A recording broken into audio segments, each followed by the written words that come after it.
رمضان میں جنابت کا غسل صبح کو کرنا کیا یہ صحیح ہے یا نہیں؟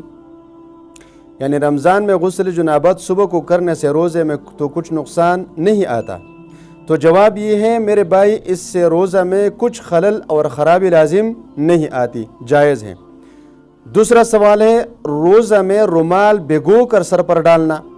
ایک شخص روزہ میں قصداً رومال بھگو کر اس لیے سر پر اوڑھتا ہے تاکہ روزہ میں تخفیف ہو، یہ فعل کیسا ہے؟ کیا یہ مکروہ ہے؟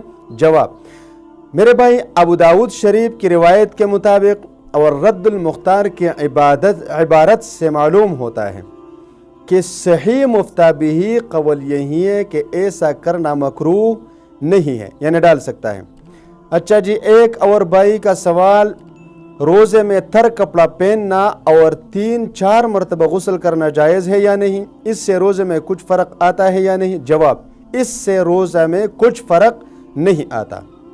ایک اور بھائی نے سوال پوچھا ہے گرمی کی وجہ سے روزے میں کلی کرنا۔ روزے میں گرمی کی وجہ سے کلی کرنا یا ناک میں پانی ڈالنا یا منہ پر پانی ڈالنا، نہانا، کپڑا پانی سے تر کر کے بدن پر ڈالنا، اس سے روزہ فاسد نہیں ہوتا۔